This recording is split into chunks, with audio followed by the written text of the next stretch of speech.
Welcome to the Consciousness Renaissance. One thing that we have been noticing lately is we've been getting a lot of feedback from different people and our students that people feel like we're currently in very unsettling times. We're unsettling times in terms of the economy. We don't know what's going on with the economy. We're unsettling times because of the political environment, and also because of the uncertainty about global warming and Mother Earth. So, what we wanted to do is talk a little bit about our recommendations to you, how you can really get through these unsettling, uncomfortable, uncertain times. Wade, what do you think? Yeah, I mean, I think you're exactly right about the state of affairs and how people feel. Um, I've noticed an uptick again in the interact with a lot of students, over the course of a year. And I've noticed since COVID, even things are just a little different. I think younger generation has been through a lot. And a lot of stuff you and I didn't go through when we were their age. And when you're at that age, you're forming your views of the world and how things work. And obviously has a tremendous impact. So that's the state of affairs of the younger generation. Older generations, are going through this whiplash of world change that we haven't experienced in our lifetimes. And I think the acceleration of time with AI and its technology is something that is very perhaps stressful to people if they're not settled in themselves and grounded and coming from a very centered place. So today, we'll try to give you some advice on how to get to that center grounded place so that you can engage the maelstrom of events that are going on in the world in a much more fluid and capable manner. So, the number one thing for me, I think everybody needs to do is maintain human connection. Don't isolate. Because when people isolate, then what happens is that they only are depending on their mind and they fill up their mind with negative stuff. Human connection is very important, whether it be friends, families, co-workers, just whoever, other people, making sure that you have that human connection and are having conversations and connecting in person. I think a lot of times, especially during COVID, a lot of us had to hunker down and we didn't have human connection. So I think, that human connection is so important. We've talked about how Harvard University did the longest study on happiness, and their conclusion was at the end of the day, didn't matter how much money you had, didn't matter your job title, it mattered the quality of your relationships. So it doesn't, you don't have to have a lot of them. You can have one, two, doesn't matter. It just matters that you're having human connection. Wade? Yes, yeah, and on that point, just to sound something that may sound completely an opposite to that, is AI could be used to help you in this way. You got to use it in the right way.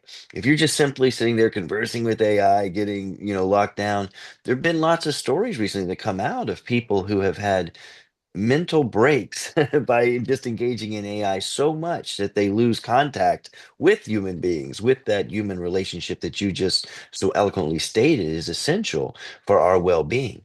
But that being said, if you engage AI the right way, you can get tips and tricks and practices for how to better engage in that human conduct, how to make that connection in an easier way. Because for some people, they may not be as comfortable, meeting people or going out there, have been, focused on technology for so long.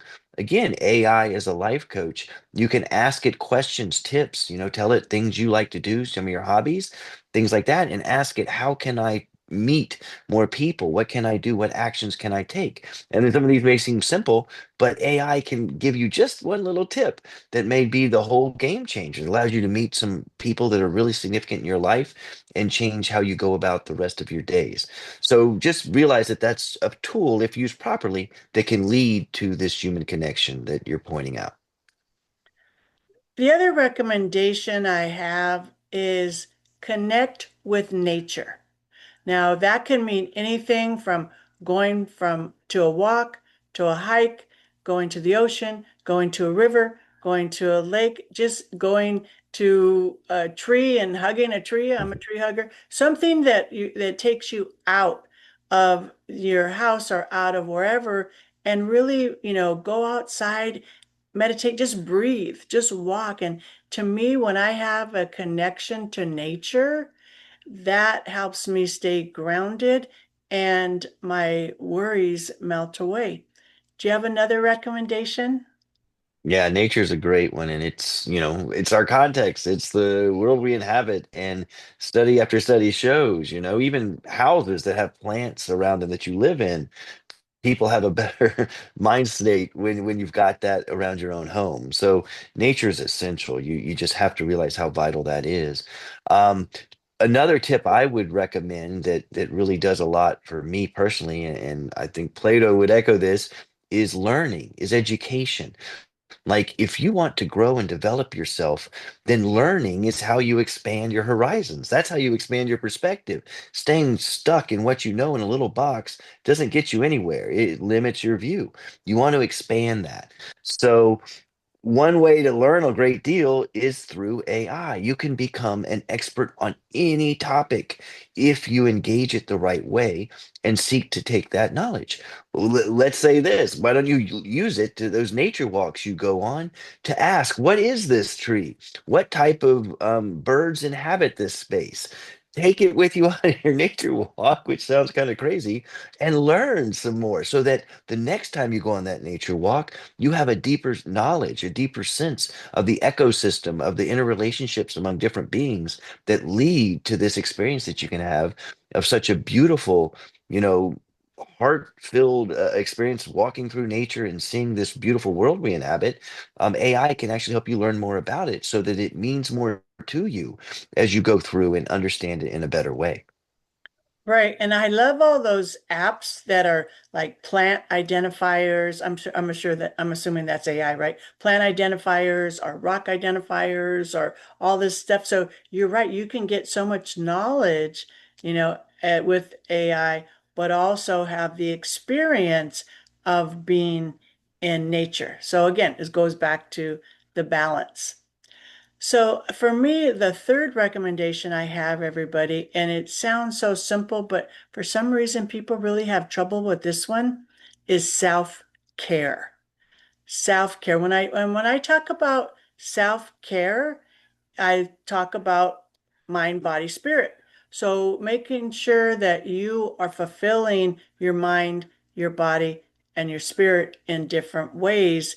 And I think when you practice self-care, and it looks different for everybody, when you really invest in yourself, you will reap the rewards.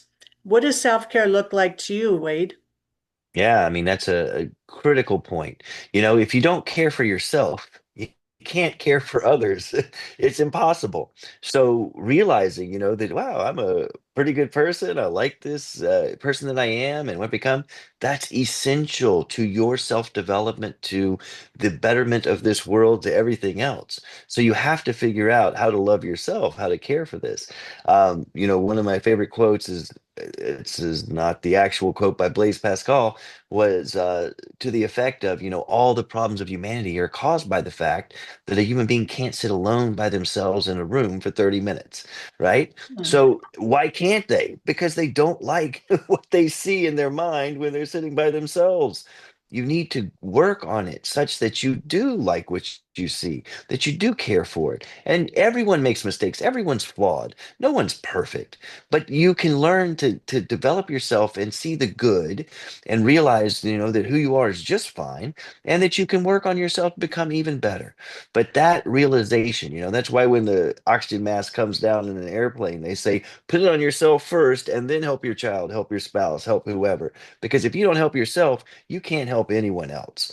So it all goes back to that point. Right. And I tell people all the time, there's a difference between being alone and being lonely. I mean, being alone is really when you're comfortable with yourself, as you say. If somebody sits down and 5 minutes later, oh, they have to call a friend or be somebody or text somebody or do something, you know, then they're really, why can't they be with themselves. So there is a big difference between being alone and being lonely. And during this very unsettling time, we just want you to know that things are going to be okay. Everything runs in cycles. We'll get through this cycle. It will get better. And, take care of yourself, connect with people, use AI, and we care about you and we know that you're going to be okay. Wade, last word. No, just what the whole point of everything we talk about is to try to give you practical advice for how to have a better life experience. So just try little bitty things. You don't have to like love yourself to the utmost at the very beginning. Take little steps each day to find yourself better. Make a journal of gratitude of what you find that you're grateful for in life. Find some things to be in awe of out in nature. Little bitty things like that build up. And over time, you become the person you want to be. You don't have to get there from 0 to 100 in one day. So you can take time to make that happen, but set your intention toward that point and move in that direction. That's the advice I'd give. Perfect. Until next time.